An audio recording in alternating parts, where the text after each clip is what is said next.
In the sun-drenched gallery of downtown Atlanta, the soft afternoon light streams through floor-to-ceiling windows, illuminating the vibrant canvases that line the pristine white walls.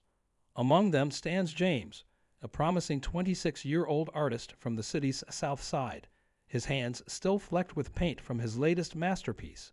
His art speaks of urban life, community struggles, and the raw beauty of everyday moments, stories told through bold strokes and fearless colors. Sarah Mitchell, a 45-year-old art collector known for her keen eye and impressive portfolio, first discovered James's work at a small community exhibition.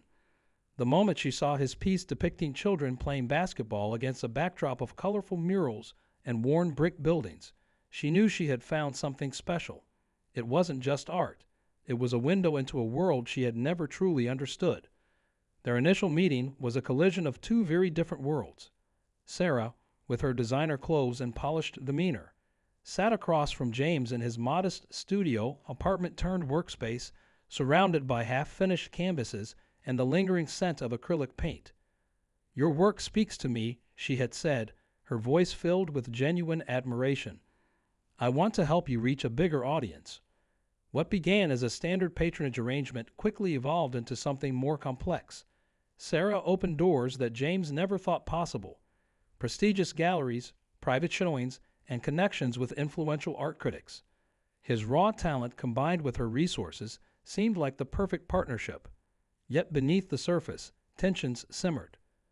At social events, James couldn't help but notice the subtle ways some of Sarah's colleagues treated him.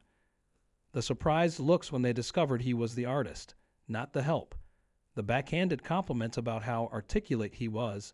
The constant questions about his interesting background. Sarah seemed oblivious to these microaggressions, always focusing on the positive, the sales, the growing recognition. The breaking point came during the preparation for James's biggest solo exhibition yet. Sarah had taken an increasingly hands-on approach, making suggestions about which pieces to showcase and which to hold back. "Maybe we should focus on the more universal themes," she said delicately, eyeing a powerful piece about police brutality. "We don't want to make anyone uncomfortable." Those words hung heavy in the air between them. James looked at his painting, then back at Sarah, seeing for the first time the vast gulf between their perspectives. He had allowed his voice to be slowly muted, his truth to be packaged and presented in a way that wouldn't disturb the sensibilities of wealthy collectors. The exhibition was scheduled for next week. Invitations had been sent to the city's elite. Press releases promised a breakthrough showing by an exciting new voice in contemporary art. But James stood in his studio late that night, staring at the carefully curated collection of his work, and made a decision that would shake Atlanta's art scene to its core. What happens when authenticity collides with marketability? When does support become control? As James's story unfolds, it raises uncomfortable questions about privilege, power, and the true cost of success in the art world. Sometimes the most valuable things we possess cannot be bought or sold. They can only be expressed through the courage to stay true to oneself. The choices James makes next will not only define his career, but also force Sarah to confront her own blind spots and question whether her intentions were as pure as she believed. In the end, this story isn't just about art.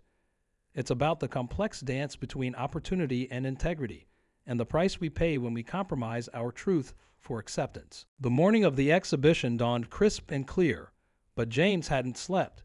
His studio was a testament to his sleepless night. New canvases leaned against every wall, still wet with paint, their surfaces alive with raw emotion and unfiltered truth. These weren't the pieces Sarah had carefully selected for the show. These were his real stories, painted in the dark hours when pretense fell away and honesty took hold. Sarah arrived at the gallery early, clipboard in hand, ready to oversee the final preparations. Her heels clicked against the polished floor as she directed the hanging of each pre-approved piece. Everything had been meticulously planned: the lighting, the placement, even the wine selection for the evening's opening. She had invested not just money, but her reputation in James's success. This was meant to be her crowning achievement as a patron of emerging artists. But James was nowhere to be found. Her calls went straight to voicemail, each unanswered ring adding to her growing anxiety. The catering staff bustled around her, setting up elegant displays of hors d'oeuvres, oblivious to her mounting concern. The first guests would arrive in just a few hours. When James finally appeared, he wasn't alone. Behind him came a stream of people carrying his new works, the ones he created overnight. His friends from the community, fellow artists, and local activists, all pitched in to help, their footsteps echoing through the gallery's pristine spaces. Sarah watched in horror as they began carefully removing her curated selection from the walls. "What are you doing?" she whispered, her voice tight with barely controlled panic. "We agreed on the collection. The buyers are expecting." She trailed off as James unveiled his newest piece, a massive canvas depicting a golden ladder reaching toward the sky, with figures climbing it while wearing masks that didn't match their skin tones. The symbolism was impossible to miss. The new collection transformed the gallery space. Gone were the safe, commercially viable pieces Sarah had chosen. In their place hung raw, powerful works that spoke of identity, resistance, and the price of silence. One painting showed a puppet master's hands holding strings attached to dollar bills. Another depicted a garden where flowers grew from broken chains. Sarah's phone buzzed continuously with messages from invited collectors and critics. They'd begun arriving only to find a show entirely different from what had been promised. Some left immediately, their faces pinched with disapproval. Others stayed, moved by the unexpected authenticity before them. A few even pulled out their phones, sharing images on social media that would soon spark intense online discussions about art, representation, and the commercialization of cultural expression. In the midst of the chaos, local news crews began arriving, drawn by the brewing controversy. Sarah retreated to a corner, watching her carefully constructed plans crumble. But she couldn't help noticing something else too. The energy in the room, the way people stopped and truly looked at each piece, the discussions that sparked between strangers from different walks of life. James stood in the center of it all, finally feeling seen for who he truly was. The mask he'd worn to navigate the art world had cracked and fallen away. Yet with each passing minute, the consequences of his decision grew more apparent. Major collectors were canceling their standing orders. Gallery owners who had promised him future shows were sending terse emails withdrawing their offers. As the sun set over Atlanta, casting long shadows through the gallery windows, neither James nor Sarah could predict how this night would end. But one thing was certain, there was no going back to the comfortable facade they'd built together. The true colors of their relationship, and of the art world itself, were finally bleeding through the canvas. As the gallery buzzed with conflicting reactions, a prominent art critic from the New York Times made his way through the crowd, his eyebrows raised in clear interest. He wasn't supposed to be here. Sarah hadn't even invited him, knowing he was notorious for his scathing reviews of commercialized art. Yet here he was, scribbling furiously in his notebook as he moved from piece to piece. Sarah watched him through the crowd, her hands clasped so tightly her knuckles had turned white. 7 years of carefully building her reputation as an art patron, of knowing exactly which pieces would sell and which conversations to have, and now everything balanced on a knife's edge. She'd invested nearly $500,000 in James's career, money that had paid for his studio, his materials, his living expenses while he created. All of it now seemed to be dissolving into thin air. The local news crews had set up their cameras, their bright lights casting harsh shadows across the controversial new pieces. A reporter approached James, microphone extended, asking pointed questions about his decision to switch the artwork and his relationship with his patron. The gallery fell quiet as people strained to hear his response. James stood before the cameras, his voice steady but his hands trembling slightly at his sides. "Art isn't meant to be comfortable," he began. "It's meant to be true." His eyes met Sarah's across the room as he continued speaking about authenticity, about the subtle pressures to create what sells rather than what matters. The crowd hummed on every word, phones raised to capture the moment. In the back of the gallery, a group of young art students who'd snuck in stood mesmerized before the puppet master painting. They represented exactly the audience James had always wanted to reach, young, hungry for truth, unburdened by the art world's expectations. One of them had tears in her eyes as she studied the details, recognition written clearly on her face. Sarah's phone lit up with a message from one of her biggest collector friends. "This could ruin you." She stared at the words, feeling the weight of decades of connections and carefully cultivated relationships.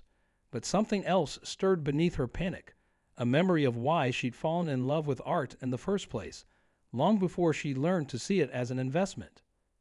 The tension in the room reached a fever pitch when James's mother arrived. She hadn't been on the guest list. Sarah had suggested it wouldn't be appropriate for the target audience. But now she walked slowly through the gallery, her head held high, stopping before each piece that told her son's truth, their truth. The camera swiveled to capture a reaction. Outside, a crowd had begun to gather. Word had spread through social media about the artist who dared to switch his entire collection minutes before his big break. People pressed their faces against the gallery windows, some holding signs of support, others filming on their phones. The police had arrived to manage the growing numbers, adding to the charged atmosphere. James and Sarah stood at opposite ends of the gallery, the space between them filled with art that represented both their greatest collaboration and their deepest divide. The next few moments would determine not just their futures in the art world, but something far more fundamental about power, privilege, and the price of speaking truth to power. The New York Times critic finished his circuit of the gallery and pulled out his phone. His fingers flew across the screen as he composed what everyone knew would be an instantly viral tweet. Sarah held her breath. James squared his shoulders, and in the heavy silence, the sound of a single person beginning to clap echoed through the space. The solitary applause came from an unexpected source. Richard Chen, the reclusive billionaire collector whose art acquisitions regularly made headlines. He stood in the doorway, his presence commanding immediate attention. The whispers started instantly. No one had seen him at a gallery opening in years. Sarah's breath caught in her throat. Richard had been her mentor, the one who taught her everything about the business of art collection. But he wasn't looking at her. His eyes were fixed on James's most controversial piece, the one Sarah had specifically asked to be removed. As he walked toward it, the crowd parted like water. "This," he announced, his voice carrying across the hushed gallery, "is what we've been missing." He turned to face the assembled crowd, his expression serious. "But there's something you all should know." Richard pulled out his phone and projected an image onto the gallery's white wall. There, glowing larger than life, was an article from 15 years ago. It showed a younger Sarah at a community center art program, teaching children from underprivileged neighborhoods. Among them, barely recognizable but unmistakable, was James as a child, holding a paintbrush with the same intensity he now brought to his canvases. The revelation hit the room like a thunderbolt. Sarah's legs went weak as long-buried memories flooded back. She had run that program for 3 years before trading her teaching passion for the more lucrative world of art collection. She had forgotten, or perhaps chosen to forget, the faces of those children, their raw talent, their untold stories. James stared at the projection, his expression unreadable. The camera swiveled between him and Sarah, capturing the moment that changed everything. The story was no longer just about an artist standing up to commercialization. It had become something far more complex, a mirror reflecting the very system that had brought them both to this moment. But Richard wasn't finished. He moved to stand between them, his next words landing like stones in still water. "Sarah wasn't just your patron, James. She was mine. Everything she invested in you came from me." The implications hung heavy in the air. Who really held the power? Whose story was really being told? The young art students in the back began murmuring, their phones lighting up as they dug through old social media posts, finding more connections, more layers to the story. The New York Times critic had stopped typing, his face alight with the realization that he was witnessing something far bigger than an exhibition gone rogue. Outside, the crowd had grown even larger. Someone had set up a projector, displaying the gallery's events on a neighboring building's wall. The street had become an extension of the exhibition, with impromptu speeches about art, authenticity, and the cycle of opportunity and oppression. James's mother moved to stand beside her son, placing a hand on his shoulder. She remembered Sarah, too. remembered sending James to those free art classes, hoping they might give him a chance at a different life. The weight of 15 years of choices, chances, and changes pressed down on everyone in the room. Sarah finally found her voice, taking a step forward, but before she could speak, another figure emerged from the crowd, one of her other sponsored artists, canvas in hand, then another, and another. Each carried work that told stories of compromise, of voices muted in exchange for success. The gallery walls, already heavy with James's truth, now seemed to pulse with the weight of many untold stories demanding to be heard. The night that was supposed to launch one artist's career had become a moment of reckoning for the entire art world.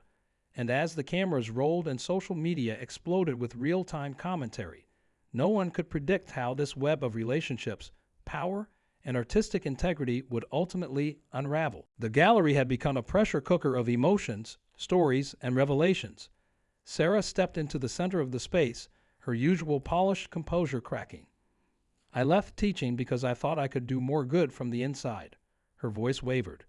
"But somewhere along the way, I became what I once fought against." The rawness in her voice silenced even the clicking of camera shutters. Richard Chen watched this unfold with an unreadable expression before making his way to James's most controversial piece, the one with the puppet master's hands. "I'll take it," he announced, "at triple the listed price." The crowd buzzed, but James shook his head. "It's not for sale," he said firmly. "None of these are. They're going where they belong." That's when James's mother stepped forward, unfolding a worn piece of paper from her purse. It was a deed to an abandoned community center in their old neighborhood, the very one where Sarah had once taught. "I bought it," she said quietly, "with every dollar I saved from the checks you sent my son." The revelation caused Sarah to grip a nearby wall for support. The other artists who had stepped forward with their compromised works began removing their canvases from their frames. One by one, they lay their naked paintings on the floor, forming a path through the gallery. Each piece told a story of adaptation, of voices dimmed to fit into gilded frames. The symbolism was impossible to miss. Then James did something that made the entire room gasp. He picked up a brush, dipped it in black paint, and walked to his puppet masterpiece. With steady strokes, he began painting over the puppet master's hands, transforming them into breaking chains. The act was both destruction and creation, broadcast live across social media to thousands of watching eyes. "The community center opens next month," James announced, his brush never stopping. "As a free gallery and art school. Every artist here who wants to show their true work gets wall space. No collectors, no compromises." He turned to Sarah, paint dripping from his brush. "And we need teachers who remember why art matters." Richard Chen stepped forward again, this time pulling out his phone. "Then allow me to make one final investment," he said, "not in ownership, but in truth." He showed them his screen, a transfer of funds that made Sarah's previous investment look like pocket change. "Consider it reparation for years of treating art like a commodity market." The crowd erupted, but fell silent as Sarah walked slowly to the half-altered painting. She picked up another brush. For a moment, everyone held their breath, unsure of what she would do. Then, with tears streaming down her face, she began painting alongside James, helping transform the puppet strings into broken chains. But the real surprise came from above. The gallery's skylight had been covered by a canvas all along, James's final piece, unseen until now. As the night's last light faded, hidden UV lights activated fluorescent paint, revealing a massive portrait. It showed not just faces of struggle and resistance, but of hope and transformation. And there, worked into the glowing patterns, were faces from that long-ago community center class, including Sarah's and James's younger selves, reaching toward each other across a divide that had taken 15 years to bridge. The New York Times critic finally published his tweet. "The revolution will not be curated. It will be created." Within minutes, it had gone viral, accompanied by images of Sarah and James painting together, of the gathered artists with their unframed truths, of the glowing skylight that connected past and present. As camera flashes lit up the night and the crowd outside began to sing, James's mother placed a set of old keys in Sarah's hands, the keys to the community center. Some doors, she said softly, need to be opened twice. The art world would never be the same, and neither would they. 3 months later, the renovated community center bustled with life and color. The walls, once crumbling and gray, now showcased artwork from both established artists and neighborhood youth. The space that had sparked the beginning of both Sarah and James's journeys had come full circle, becoming a symbol of transformation in the art world. Sarah stood before a class of eager students, her designer clothes replaced by paint-splattered jeans and a comfortable sweater. She was teaching again, but this time with a different perspective. Art isn't about perfection, she told them, gesturing to the unfiltered emotions splashed across their canvases. It's about truth. The irony wasn't lost on her. She had traveled across the world collecting art, only to find her true purpose right where she'd started. James had become a regular presence at major galleries across the country, but not in the way anyone had expected. He curated shows that paired established artists with emerging voices from underprivileged communities. His own work continued to challenge and provoke, but now he had the freedom to do it on his own terms. The puppet master painting, permanently altered on that fateful night, hung in the community center's entrance, a reminder of chains broken and truths spoken. Richard Chin had kept his word. His investment funded not just the community center, but similar initiatives in other cities. The ripple effect was changing the landscape of the art world. Galleries began showcasing unfiltered voices alongside traditional collections. Critics wrote about authenticity as much as technique. The conversation had shifted. The young art students who had witnessed everything that night became part of the story too. They formed a collective, creating collaborative pieces that documented their community's stories. Their first exhibition, hosted at the center, drew crowds that rivaled any uptown gallery opening. James's mother took on an unexpected role, becoming the center's administrator. Her practical wisdom and deep understanding of the community helped bridge the gap between artistic vision and real-world impact. Under her guidance, the center began offering not just art classes, but also business workshops for artists learning to navigate the industry without losing their voice. The New York Times Critics Review, when it finally came out, was framed and hung in the center's hallway. It wasn't just about that night's events. It was about the transformation of an industry, about the courage to speak truth to power, and about the unexpected ways healing can happen. The article ended with a quote from one of the center's young students. "Here we don't paint what sells. We paint what matters." Sarah and James's relationship evolved into something neither had expected. A genuine partnership based on mutual respect and understanding. They didn't always agree, but their discussions now centered on how to create change rather than how to fit into existing systems. Their story became a case study in art schools, not just about patronage and power, but about redemption and growth. As the sun set on another busy day at the center, Sarah found James in his old classroom, helping a young girl mix colors for her first self-portrait. On the wall behind them hung a photo from 15 years ago, a teacher and a student, both unaware of the journey ahead.